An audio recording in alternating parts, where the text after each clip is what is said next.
Bagiza. Anybody? Okay, one more. Felicia Sanders. No? Okay.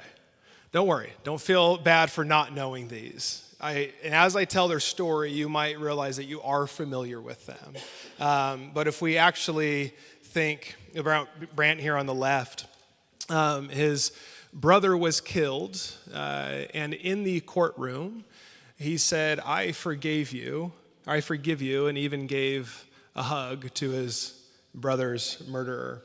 When we think about Immaculée, her story, she actually survived the Rwandan genocide. She was with her family in a room, some family and friends, for about 91 days, and later forgave the men who killed her entire family. And then Felicia Sanders, you would know. I know Felicia Jones. Felicia Sanders, you would know from the Charleston church shooting by Dylan Roof, who walked into a black church one night at a Bible study and just opened fire. And openly to Dylan, as her son was killed in the courtroom, she said, I forgive you. Very quickly, all this draws out is that we can be very aware of and familiar with the celebrities, but we're less aware of the forgivers in our lives, in culture. And what I would offer to us in that is that we are a culture who loves vengeance. We are a culture who loves canceling. We are a culture who loves to punish at every single cost along the way. And I'm not saying that is a bad thing in all ways, because I do think there are times when the voiceless are actually given a voice, where power is held accountable. But in the end, the things that make headlines is vengeance. Forgiveness stays in the footnotes. And I would offer to you this morning, if you happen to be someone who's skeptical of Christianity or who's trying to figure out Jesus, just to show our cards here. God is a God of forgiveness. His very nature is forgiveness. And the church, as his people, are supposed to be a people of forgiveness. And what we're talking about, whether in the church or not, is still something universal. Every single person is trying to figure out what to do with forgiveness in their lives. So this morning, what I want to do is we're going to turn to one of our last phrases in the Apostles' Creed as we've been walking through these last weeks. And the line is the forgiveness of sins. And this should give us a framework for what to do about forgiveness, what to do about justice, what to do about mercy, and what to do about grace. The Apostles' Creed, just catching any of us, is one of the earliest summaries of Christian belief. So it is not the scriptures, but in the 3rd, 4th century, they started to put together an accumulation of what they believed the scriptures were saying. And these were things that were taught. They shaped the way that the Christians actually interacted and participated together. It was ways of actually holding things together under oppression. It's what they used to actually build bridges, but then also to keep certain boundaries to protect the church. And what this does is it reminds us still today that we don't just have a personal faith, but we have a faith that has lasted centuries and is a faith beyond our own tribe, tongue, and everything that you and I experience culturally. It is a worldwide religion that stands on something historic. And so the line, I believe in the forgiveness of sins, this comes after we have said, I believe in God, I believe in Jesus, I believe in the Holy Spirit. Last Sunday, I believe in the Holy Catholic Church and the communion of saints. And today, it would continue that I believe in the forgiveness of sins. This actually got added a little bit later, which is maybe not interesting to most people, but the reason why is what had happened is the early church went through a season of like mass persecution under the Roman government. I mean, this was most of the early church's life. If you said yes to Christianity, you essentially said no to your entire life. whether it be your marriage, your family, your career, or even being put to death. You were ascribing to something that was going to risk everything that you knew. And what was happening in this unique season was that many of the Christians were abandoning their faith because of this persecution. So they were selling out other Christians. They were ripping up and burning whatever documentation they had. They were saying no to their faith, essentially to save their life. And then over this long season of persecution, as it started to wind down, many of the Christians who abandoned their faith wanted to come back to the church. And those who stuck through, those who continued to live a committed life to the church, no matter what it meant for them, no matter how hard things would get, were now faced with, do we just let them back in?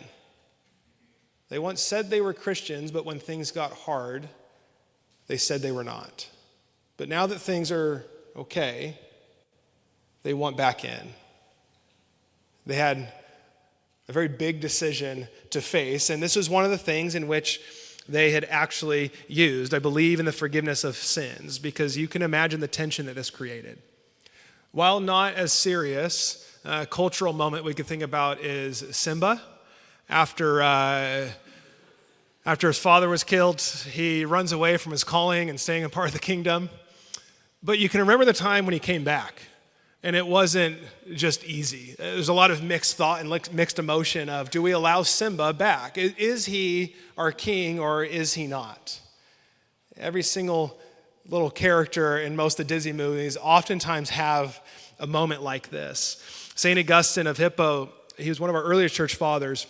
He wrote about the power of forgiveness and its essential mark on the church and following the ways of Jesus. And he writes in his commentary on the Psalms, the church is the field in which the guilty are healed. The church is the field in which the guilty are healed. When the church declared belief in the forgiveness of sins, they weren't just talking about God forgiving them.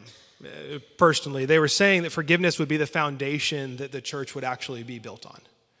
And so for that early church, for those early Christians, for those who had left and were coming back, for those that hung on through persecution, no matter what it meant, forgiveness was the way in. Forgiveness was the way in. During our community group this last Wednesday, we kicked it off. I think this was just like a simple icebreaker question. And the question went something like, what's something small that someone has said or done that has made a big impact? And a few of us went positive, like, oh, there's a small thing that meant a lot to me. A few of us went negative, like, yeah, this really stuck with me for a long time. And we talked through that for a little bit. And then afterwards, someone proposed the question of, for those who kind of had a negative experience, how do you forgive them? What do you do with forgiveness? Knowing that small things and big things can stay with us for a long time and have a very big impact on our life. And so we just started talking. And there was questions like, can you forgive someone who can't receive correction? What if the person isn't sorry? If you forgive them, did you go back and tell them? What if the relationship won't be the same again? I could keep going down the list of questions that you and I ask over and over and over again when it comes to forgiveness, because these are the questions that without even asking them, we ask them every single time. Sometimes we get to an answer sooner, sometimes we still hang on to them now, and we never actually get to the forgiveness piece. The scriptures, there's a moment in which Peter comes to Jesus and he asks, just like we ask, how many times should I forgive? 7 times? He thinks he's stretching with the number 7. Historically, it would be a number of completion. And Jesus then says, not 7, but 77 or 70 times 7. Jesus is grabbing their attention very quickly. You think that's completion, but let me actually give you a number that would go far beyond what you think would take yourself a lot of work or what you think the end. And what's interesting here is that Jesus is actually taking a moment from Genesis 4, going all the way back, and any of the early hearers of this standing there would have remembered a moment of Lamech. And Lamech actually used this same number as he was talking about vengeance with Cain, that he would be avenged 77-fold. And so this number of 77 actually has significance, or 70 times 7, going all the way back to Genesis. And it was a number of vengeance. It was a number of wrath. It was a number of getting back. It was a number of getting even. It was a number of getting what's mine. And Jesus turns this number on its head and says, actually, this is a number of mercy. This is of grace. You want vengeance, but I'm here to offer grace. You want retribution, but I'm here to offer mercy. And so each person would be shocked sitting there to think about the narrative and the culture in which they lived in under the oppression of the government was one who had their boot on their neck, to say. It was a culture of vengeance. Jesus goes on and he tells a story of a servant who owns a king 10,000 talents. To try and give us some understanding of this, that's about 750,000 pounds of silver. You can picture 12,500 men in a single file line, and each are carrying about 60-pound bags of coin, and they're lined up over nearly a stretch of 7 miles. So 7 miles would be like here to Valley Children's Hospital or so. That is an amount that anyone standing there would say, there's no way, no one could ever pay back that debt. This was actually an amount that oftentimes would even supersede, but would be what nations owed nations. This is incomprehensible to the actual individual mind. And he goes on, and the king forgives the entire thing. The entire debt that the servant owned is gone. No IOUs, no payment plan. He just simply forgives it. Then, you might know this story, the man who was just forgiven goes and tries to collect a debt from someone that owes him money. And it says that it was a debt of 100 denarii, which about 1 to 3 months' wage or so. So it wasn't a small number, but it was a number that you could actually pay back. It was within reason to be able to do this. Nothing compared to the king's mercy, though, and it was just petty.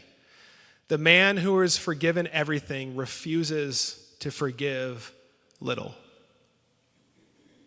He is then handed over into prison.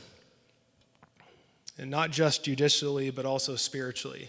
Jackie Hill Perry, an author and musician and activist, she says it this way: unforgiveness will trap you in a story where you're always the hero and they're always the villain. Maybe you've heard unforgiveness is like drinking poison and expecting the other person to die. You and I, when we hold on to forgiveness, when we are unforgiving, we essentially are putting ourselves in prison. And what Jesus is showing here is it's not just moral, but the actual work we can do around forgiveness is revelatory. It's what actually reveals whether grace has really made it into our bones or not. As we see with this servant, he received an immense amount of grace, but yet couldn't even return it in the smallest way right after. Did the grace and mercy which he received actually take root in his bones? So, through this story, for the early church, forgiveness was the way in. For us today, forgiveness is the way on. R.T. Kendall recommend this book, Total Forgiveness. There's another one called The Art of Forgiving. Smeans, someone might know it. But Smees? There you go. The Art of Forgiveness. If you're looking for something that will help give a very practical breakdown of this, I'd recommend either of those. But here's what forgiveness is not, because I think this is a very helpful distinction, and both of them are really good at drawing these out. Approval of what they did, excusing what they did, justifying what they did, pardoning what they did, reconciliation, denying what they did, blindness to what happened, forgetting, refusing to take the wrong seriously, or pretending we are not hurt. And aren't those all the same reasons we oftentimes use to not forgive? Well, but they haven't yet X. Or, but if we're not going to be able to, then I won't. Well, how could they if they've moved on? We can keep going down a list over and over and over again. And so I think it's helpful to frame this in what forgiveness is not. Forgiveness is not actually reconciliation if we look at the scriptures. Forgiveness is needed for reconciliation. I think one of these authors had said, just because we forgive doesn't mean we're going to go on vacation together again. Like, things change, but it doesn't mean everything comes back together as it once was. And that's hard. Like, this forgiveness idea is grief-stricken. It's heavy. It feels like loss because there is loss. If we don't feel a heaviness in this, then I wonder if we are human. So if you do feel heaviness around this, welcome to the club. This is universal. It's universal. The other one I think I want to make sure I highlight, excusing what they did. Almost to like forgive and forget. I think the other one here, forgetting. By no means is forgiveness actually forgetting what happened. By no means is it giving excuses to anyone's actions or behaviors. I could say much about each of these, but what forgiveness is then, and that might be a helpful way forward for us today. Being aware of what someone did and still forgiving them. That actually brings power to the forgiveness. If we try to diminish the impact of things, are we actually forgiving what really happened? Are we actually needing an immense amount of grace to push through and do the work of forgiveness? Choosing to keep no records of wrong, refusing to punish, not telling what they did. Meaning, can we help people save face? Can we help people keep their dignity? Whether it's to tell them or to especially tell others. Refusing to punish, sorry, I did that one. Being merciful, graciousness. It's actually an inner condition. You know, you can forgive people without actually ever saying it to them. Because for many of us in the room, the forgiveness offered might be to someone who's already dead. You can still forgive. Forgiveness is something here. The scriptures talk about it being the heart. Now, the scriptures in that day, they didn't think about the separation from the mind to the heart to the soul as much as we do. When they say the heart, they're talking about everything. So the entirety of us, everything we feel and think, everything that we actually use to move forward in our life, it's in the heart that we actually forgive. It's the absence of bitterness. Sometimes it's forgiving God, and sometimes it's even forgiving ourselves. We can say much more about those, but forgiveness is giving up the right to get even. It's releasing the debt into God's hands, and it's choosing to write names in sand, not in stone. When you and I forgive, we're not also just erasing justice by any means. What we are doing is we're actually making space for God to do what only God can, to bring justice, to correct, to make things right, to make things whole again. This will start to move us forward into our last little bit, but I don't want to miss this piece. A few of these are going to be my thoughts from the scriptures, but we forgive ultimately because God has forgiven us. While you were far off, meaning while you were not who God intended you to be, while you were doing X, Y, and Z, while you weren't pursuing a life of love and beauty and goodness, while ... fill in the blank, while you were far off, God rescued you. He loved you. He moved towards you. God is the one over and over again who makes the first movement towards every single person. It is He who has forgiven us first. But more than that, we forgive so that we don't forget that. You know, your and I forgiveness is actually the work that keeps God in front of us. When you and I choose to forgive, one of the things in which we're doing is to remember that we first and foremost have been forgiven. I didn't know whether to go positive or negative on this in regard to motivation for you. I think I went the negative route. When we don't forgive, here's a few things. When we don't forgive, because I could have said when we do forgive, but I feel like this might speak a little bit differently in the context of the other things that was said so far. We deny our own need for grace, we put ourselves in God's seat, and we distort God's image to the world. By no means is this an exhaustive list. But first, we deny our own need for grace. What oftentimes happens when we hold unforgiveness is we're saying that their sins are worse than mine. Everything that they have done is worse than I could ever do. And we actually start to diminish our own work of participating in anything that's been harmful or destructive, that is offense to others. We are ultimately saying other people need grace more than I do. Other people mess up more than I do. Other people are broken more than I am. And actually, what the scriptures call us to is for us to become more aware of our brokenness, to become more aware of our sin. And that way, what ends up happening over time is we don't just see the major public offenses as the big things, but we also start to recognize the envy in our hearts. And we start to get more discomforted with the jealousy that we have, the moments of greed, where we're desiring comfort from things that ultimately can't provide comfort. If we can pay attention to our own lives, if we can start with the idea that first and foremost, I need grace. First and foremost, I have been forgiven. We can receive more grace. The other thing is we put ourselves in God's seat. We very quickly start to determine what justice looks like. We start to determine what retribution looks like. And it turns into vengeance.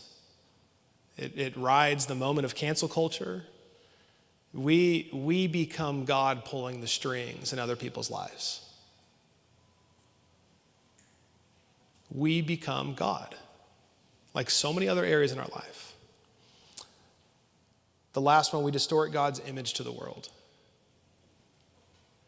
If we are to be what's called image bearers, and we hold forgiveness, we are bearing image to who God is not. Because God in his very nature is forgiveness. So whatever we hold on to, we keep from demonstrating who God actually is. His mercy, his love, and his grace.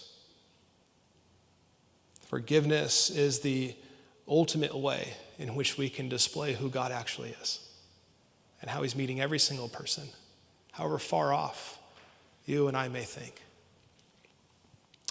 So Jesus demonstrates this on the cross. Today is Palm Sunday. We begin Holy Week.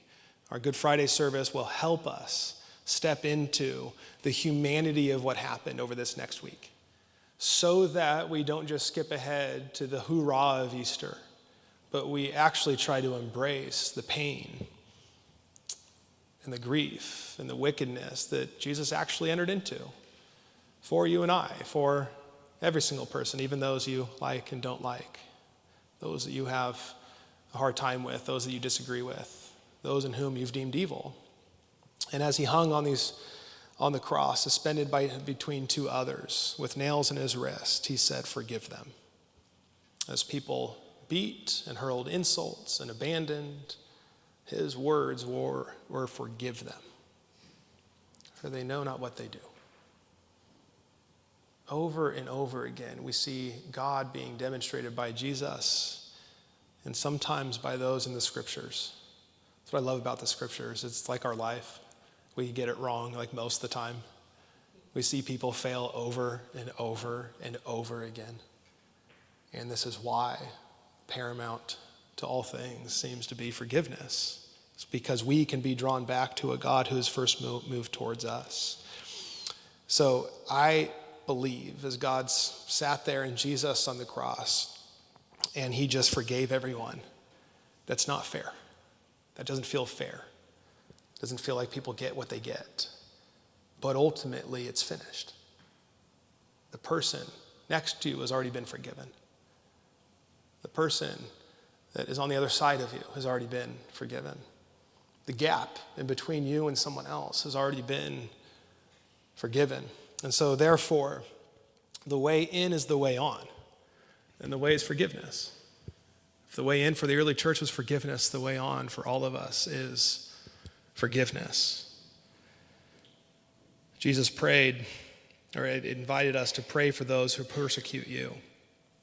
All of this means that you and I are being willing to take on pain. We're willing to actually enter into the grief of relationships. We're willing to feel the hurt. We're willing to grieve what seems to be broken and may not find repair.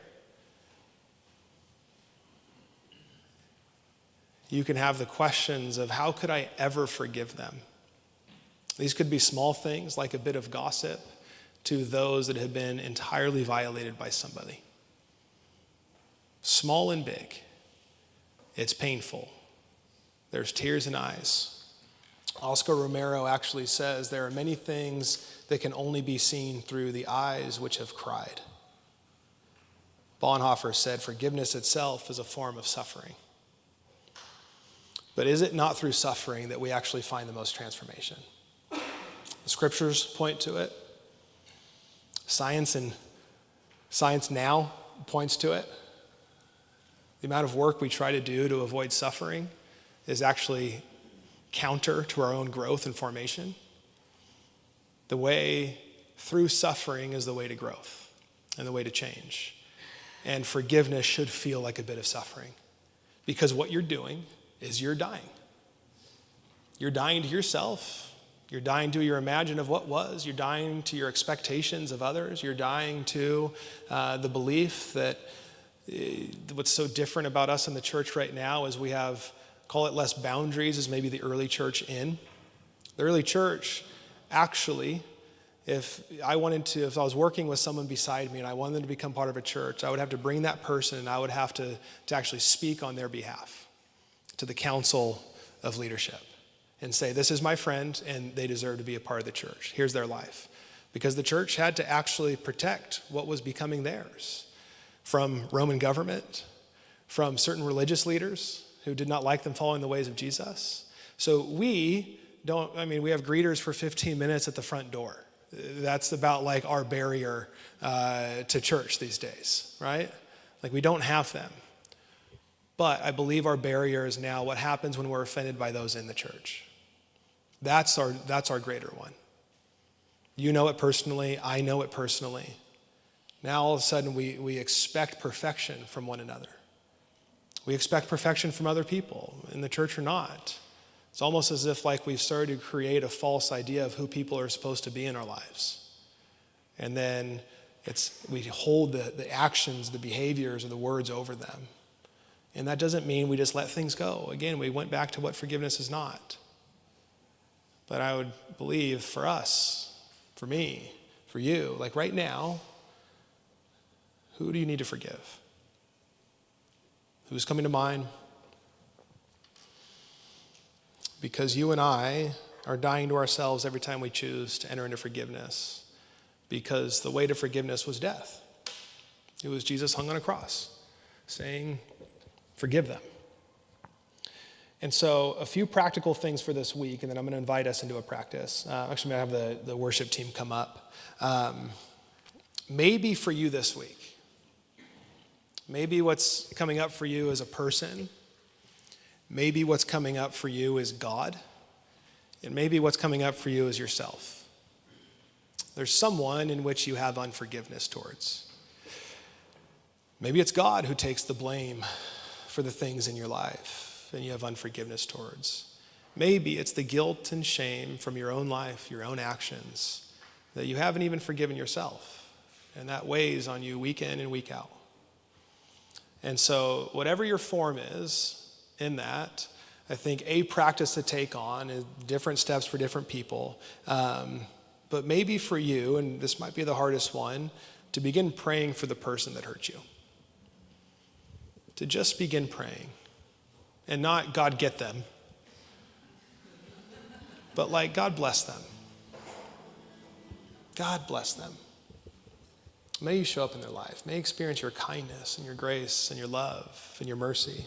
Maybe for you, it's actually writing a letter of forgiveness, whether you send it or not, whether you give it or not. You may not even be able to give it, again, for a number of reasons.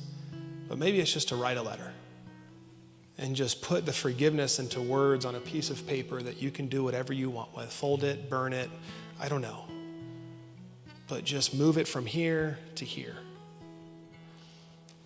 Maybe it's speaking a blessing instead of a curse when their name comes up. Maybe it's you starting to do the work of actually saying the things of forgiveness every moment you get. And you could try this on a number of ways, but ultimately, may this week we try to unclench our fist of unforgiveness. We allow God's grace to enter our lives to help us unclench the forgiveness that we hold on to. Because for you and I, the way in is the way on, and the way is forgiveness. What I want to do is invite us into a practice as the team starts to play here. What we have are going to be 3 stations. This middle table will act as one of them, and there will be tables on both sides. And the invitation for you this morning is to come and write in the sand whatever word comes to mind when it has to do with the forgiveness in which you're holding on to. It might be a name, it might be an action, it might be a word, it might be in regard to someone else, it might be yourself, it might be God. And what you're going to do is simply come forward at any time during this song, and you're just going to write in the sand whatever that is, and then you're simply just going to wipe it away. That this could actually be a first step in you believing that whatever is on in this sand has already been forgiven by God. And that all you're doing is joining the story of forgiveness that he has already written. Because when we don't forgive, we decide to stay outside of his story that's already been written. From there, after you write that, and my prayer is that you actually experience grace in doing this. This is the moment of receiving mercy and kindness and love towards you. I then want you just to take back with you a communion cup. And what we're going to do is after we've all written the sand, whoever wants to, we're just going to take communion together, standing in the seats. So we'll do that, and then we'll invite our prayer team forward, and then we'll close out. And so why don't we just stand, first and foremost, say one more thing, and then I'll invite you to come forward.